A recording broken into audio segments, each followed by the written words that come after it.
Et il y a de cela pas vraiment longtemps,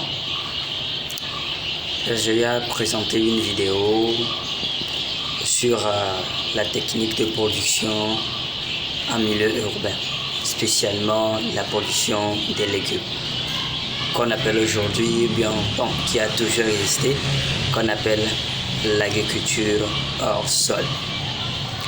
En réalité, ça c'est une pratique bien adaptée au milieu urbain, surtout que dans ces milieux-là, nous n'avons pas vraiment d'espace pour pouvoir exploiter, produire tout ce que nous, au moins le minimum de tout ce que nous consommons.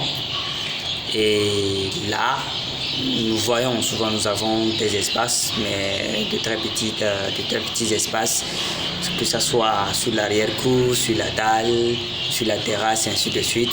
Mais nous avons souvent vraiment eu cette envie au moins de ne serait-ce que de produire le minimum de tout ce que nous consommons.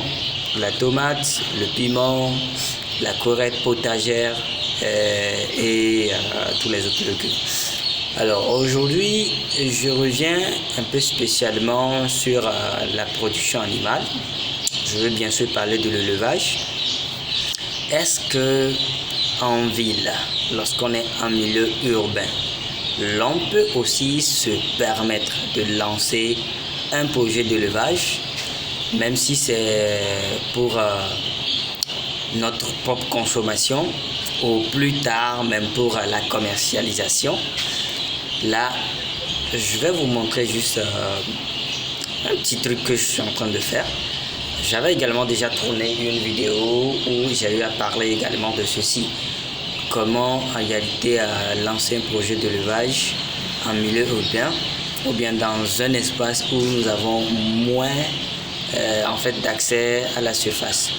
En réalité, ça c'est une pratique qui nous permet tout de suite dans un premier temps de pouvoir minimiser par rapport à la surface. Donc une fois que la surface est minimisée, nous avons cette chance en réalité de pouvoir faire la production, de pouvoir faire cette production selon nos capacités ou bien selon les conditions du milieu. Alors, je vais d'abord répondre avant de vous orienter directement sur ce petit essai que je vais vous montrer. Vous savez, dans un premier temps, avant de faire un élevage en milieu urbain, vous avez un petit espace. Avant de se dire, d'accord, je vais faire un petit poulailler ou quoi que ce soit, le choix de l'emplacement s'avère très nécessaire. Donc, le premier élément que vous devez observer avant de dire que là, je peux en réalité lancer ce programme ou ce projet, donc c'est la viabilité. L'espace doit être en réalité viable. C'est quoi en réalité un espace viable? C'est un endroit ou un espace qui peut donner vie à tout ce que vous allez installer. Quand je parle de viabilité, dans un premier temps, il y a l'aération.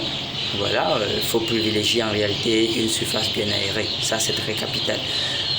Secondo, de la lumière. La lumière, au niveau des plantes, nous parlons de la photosynthèse, mais elle est aussi importante pour la croissance ou le développement des animaux, puisque la lumière demeure toujours un facteur de croissance. Donc ça, c'est très important. L'endroit que vous voulez choisir, il faut qu'il y ait toujours de la lumière. Que ce soit de la lumière artificielle ou naturelle, ça, c'est très important. Le troisième élément, c'est l'eau. Oui. Qui parle de vie, qui parle d'organismes vivants, d'organismes mouvants, parle toujours d'eau. Ils en ont toujours besoin pour pouvoir satisfaire leurs besoins physiologiques, ainsi de suite, et autres paramètres. Donc là, lorsque vous voulez choisir, que ce soit sur votre dalle, que ce soit sur votre arrière-cour, sur votre balcon, sur votre terrasse, il est très important de vous rassurer que là où vous avez vraiment envie de le faire, vous avez accès à l'eau. Sinon, ça ne sert à rien. Sans vous mentir, ça ne sert à rien de lancer ce projet et d'avoir des difficultés à leur donner à boire. Donc voilà. Maintenant, une fois que ceci est choisi, nous allons sur le second point le plus important. c'est l'aspect sanitaire. Voilà. Vu qu'en ville, vous n'êtes pas vraiment dans un endroit rural où les odeurs doivent être évacuées, la poussière, le bruit, tout ceci. Donc, c'est également un élément très important à prendre en compte quand on se trouve dans un milieu urbain.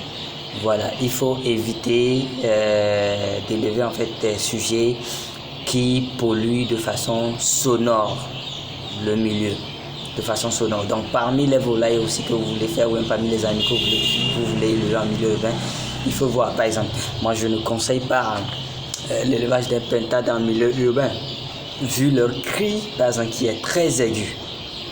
Ça peut réveiller le voisinage et cela peut susciter des mécontentements à gauche, à droite, et ainsi de suite. Donc choisissez réellement des espèces ou des animaux qui ne font pas beaucoup de bruit. Maintenant, surtout par rapport aux odeurs, là, c'est surtout l'entretien. Vous devez être quelqu'un qui est pro, quelqu'un qui aime l'entretien.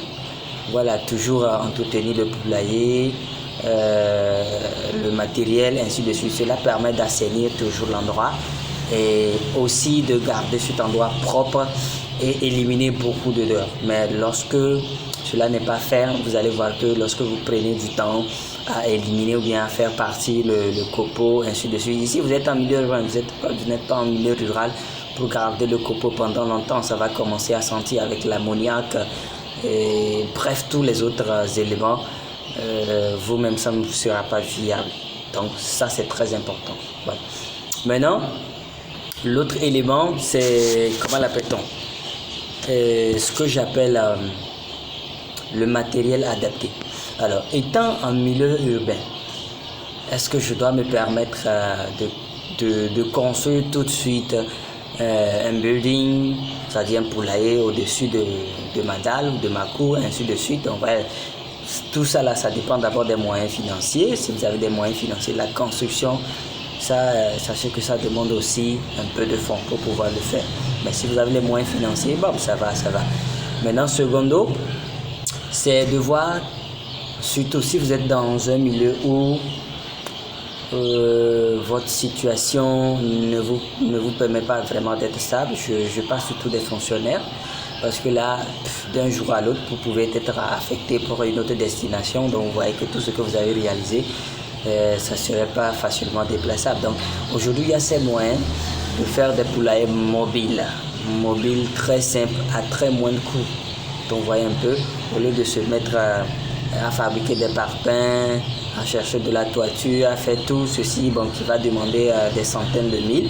Vous avez cette possibilité de faire des poulaillers mobiles que vous pouvez déplacer à tout moment, selon vos besoins, ainsi de suite. Donc là, c'est très important. Alors, je vais te montrer un peu.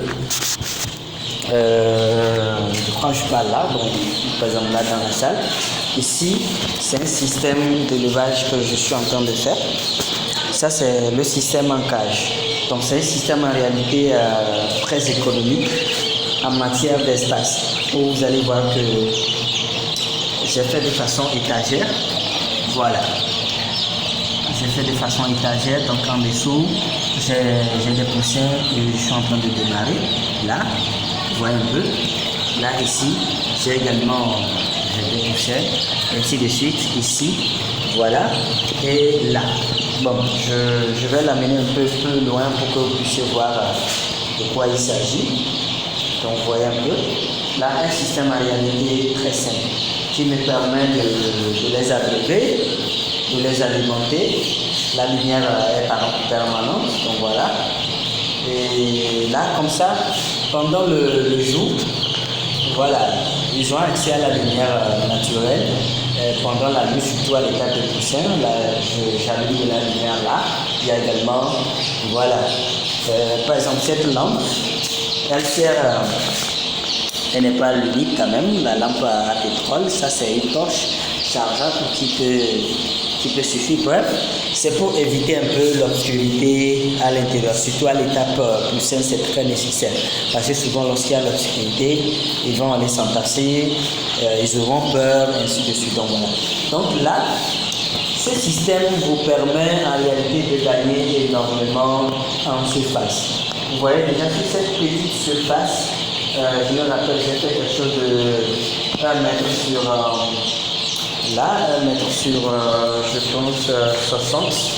1 mètre sur 60. Donc déjà sur les 1 mètre sur 60, je suis actuellement en train de démarrer là actuellement plus de 200%. Voilà, plus de 200%.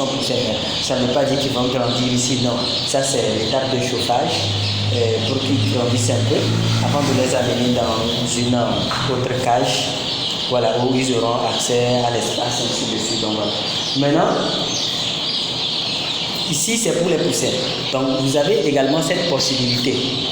Vous avez également cette possibilité de construire une cage un peu plus grande. Voilà, par exemple, là, lorsqu'ils vont quitter ici, il y aura une cage un peu plus grande. Donc, ils seront également élevés dans ces cages-là en tenant compte des densités. Bon, pour ceux qui veulent en savoir plus sur la densité, j'en ai pleinement présenté au cours d'un autre audio. D'une autre vidéo où j'ai parlé largement sur les paramètres, les principes, ainsi de suite. Comme ça, suivez également les autres. Voilà. Alors, surtout pour ce mois d'avril, que ce soit en ligne ou que ce soit en présentiel, je prépare également une méga formation ici à Lomé et à l'intérieur du pays, et également en ligne pour ceux qui n'ont pas vraiment accès à la formation présentielle, sur comment en réalité lancer un élevage en milieu urbain. Vous êtes en milieu urbain, vous êtes intéressé à faire l'élevage, quelles sont les normes sanitaires pour ne pas déranger le voisinage? Déjà la santé du côté de l'utilisation des plantes, comment les soigner de façon naturelle en utilisant les plantes et ainsi de suite. Donc voilà, je vous invite surtout vous qui en réalité avez une surface, ça peut être du chevaux à la maison, ainsi de suite. Voilà, vous ne savez pas comment profiter de cet espace-là. Il y a des programmes. Je laisse également dans la barre de description nos contacts pour plus d'informations sur les différents programmes. Alors, on se dit à la prochaine.